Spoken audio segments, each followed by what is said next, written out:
Embryo transfer in food animals began in the 1930s with sheep and goats, and then began gaining popularity with beef and dairy producers in the 1970s and 80s as a way to take advantage of superior females in herds across the country.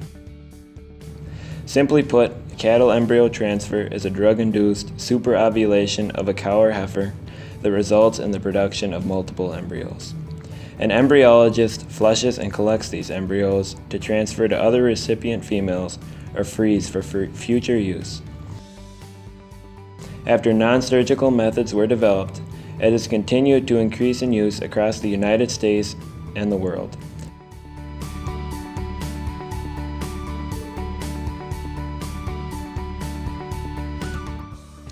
Donor females are selected based on a number of criteria, including but not limited to pedigree, genetic value, phenotypic superiority, and production records, among other factors. These females serve as a maternal base for beef and dairy herds across the country.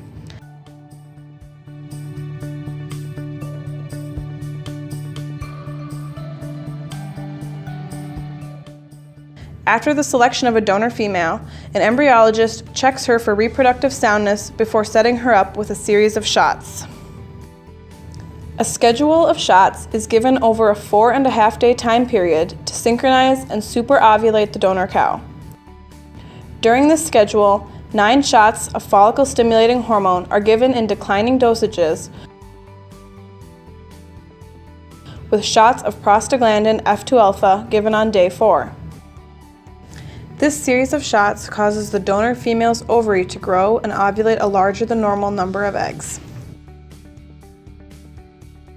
The donor will then come into heat on day 6. At the first signs of standing heat, the female is to be given a shot of gonadotropin-releasing hormone and bred twice at 12 and 24 hours following standing heat. Embryo transfer is very detail-oriented, and you got to do everything as like a chain. Every link has got to be intact. The donor that's in good shape, and you got to use the proper schedule on them. You got to catch them in the right stage of the cycle, and then the technique of flushing them and handling the embryos. Everything has got to be just so. So you need an animal that's in good shape, on the proper nutrition, with the proper mineral, and so forth. And then the embryos and the oocytes you collect from them are going to be a lot better grade, a lot more fertile, and you get a lot better results. The eggs are then fertilized and the embryos begin developing in the donor cow. Exactly 7 days after the female is in heat, the embryos are then flushed out of the donor cow. After the embryos are collected, they are evaluated and graded on a 1 to 4 scale and given a development number on a 1 to 9 scale. Embryos are classified according to these subjective criteria. Grade 1, excellent or good. Grade 2, fair. Grade 3, poor. And grade 4, dead or degenerating. The development stages in the numbering system include Stage 1, unfertilized. Stage 2, 2 to 12 cell. Stage 3, early morula. Stage 4, morula. Stage 5, early blastocyst. Stage 6, blastocyst. Stage 7, expanded blastocyst. Stage 8, hatched blastocyst. And Stage 9, expanding hatched blastocyst. The embryos are then either implanted fresh into recipient females or frozen for later use or to be sold. Average flush is probably 7 good embryos. The quality is depending on the animal. Every animal is totally different, no matter if it's breed or Holstein. But the beef generally have a little bit larger flushes, a little bit more embryos.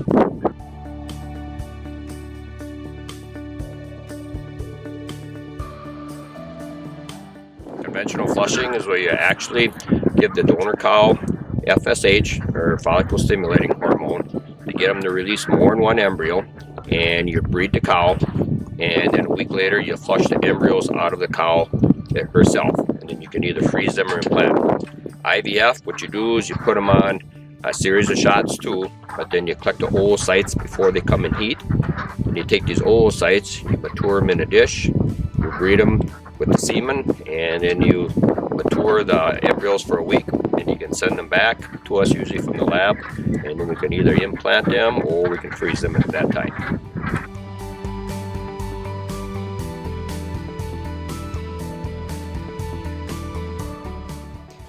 Proper handling of frozen embryos helps to ensure viability of the embryo and improves conception. After being collected, the embryos are put into an extender, packaged into straws, and frozen cryogenically. Embryos are cooled at a rate of 32 degrees Fahrenheit per minute, down to a temperature of negative 29 degrees Fahrenheit. After, they are plunged into liquid nitrogen, which sits at about negative 320 degrees Fahrenheit. They are then to be stored in liquid nitrogen until they are to be used. Once frozen, embryos will last indefinitely, just like semen, and may be able to be used years down the road. Once the embryo is ready to be transferred, they are removed from the liquid nitrogen, held at air temperature for 5 seconds, and then placed in a water bath that is 80 degrees Fahrenheit for 15 seconds. It is essential that all of this happens correctly to have a viable embryo for transfer.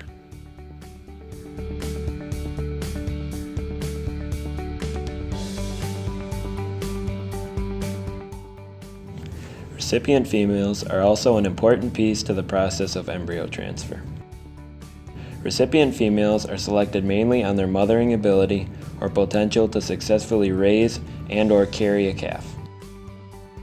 Breed and age do not matter as long as the female is in good condition and is reproductively sound. Just make sure their animal health is right up to par, and make sure they're vaccinated and good condition overall is what you really need for these animals. Good, healthy animals that you would breed, would settle the first time. Those are the ones you want to be working with. When we get our recips ready to take embryos in the spring, we always make sure that we have vaccinated, make sure that they're in good condition, that they've been eating well, that they're on the correct mineral, that the heifers or cows are always ready to go. None of them are sick, that we're detecting good heats on them to make sure that we can really play our cards the right way and try to enhance those percentages of conception as well as we can. Setting up recipient females is also a complex process. If embryos are to be transferred fresh, the recipient females have to be synchronized on the same heat pattern as the donor female. And on day 7 after the heat, when the embryos are flushed, they are transferred directly to the recipients. If embryos are transferred frozen, they must be transferred to 7 days after the observation of the recipient female's standing heat to be most successful. For fresh number 1 embryos in good quality recips, usually about 60-70%. And then if you freeze them, the embryos, you lose about 10% on the pregnancy rate. And number 2 embryos, you lose another 10%. So then it drops down to around 50% type deal. We've hit kind of that 60% mark with all of our frozen number 1s, which is the majority of what we put in. But just as Dr. Brinkner says, the same thing. We kind of went down to 10% when we put some number 2s in this year. But we've had pretty good success.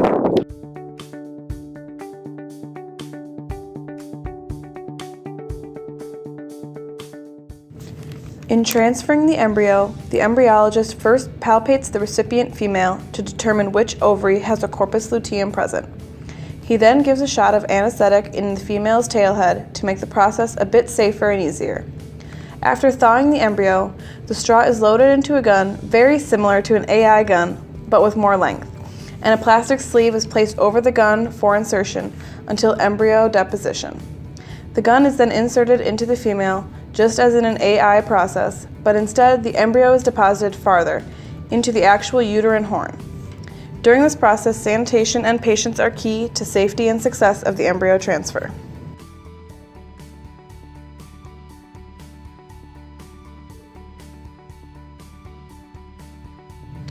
Even though embryo transfer can be a bit costly, it allows producers to take advantage of quality genetics for their own herds or to market across the industry, which in the end has great rewards.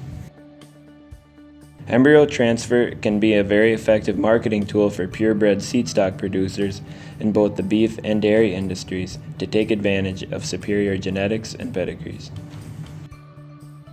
Well, we use embryo transfer in our herd to take advantage of some really superior genetics. We use it to be able to capitalize on the cows that we really want to get genetics out of.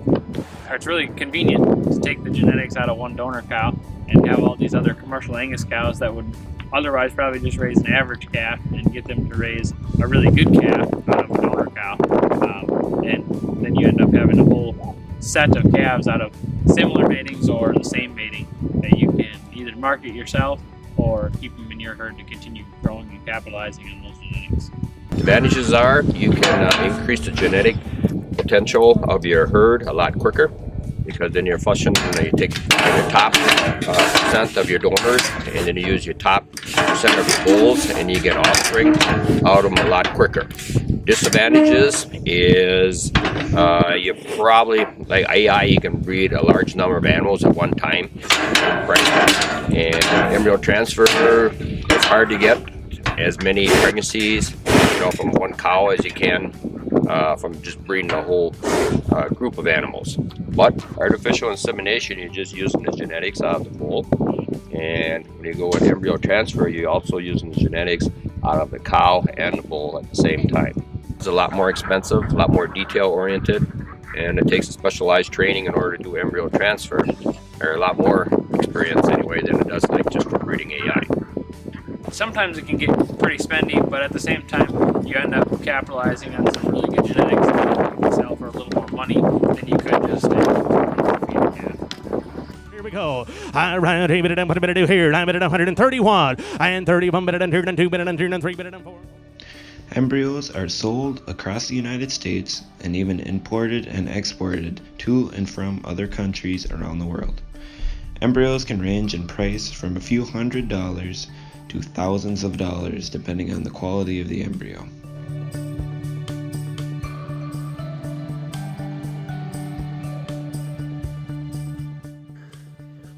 After selecting the donor female and the bull to use for the flush, it is always exciting to see what calves will be like the following calving season. Using embryo transfer allows cattle producers to have multiple offspring by one or more matings in the same year, in comparison to only one natural calf out of that same female each year. Phenotypically and genotypically, each calf will differ slightly, but it is a way to advance even faster and use the quality genetics from their herd or other herds. After approximately 283 to 285 days of gestation, these embryo calves will be raised by the recipient mother just as if they were their own. Many of these calves will go on to be replacement females or even donors themselves, as well as many males will become stud bulls and herd bulls around the country. Embryo transfer is a great tool that will continue to add value to beef and dairy herds across the United States and across the world.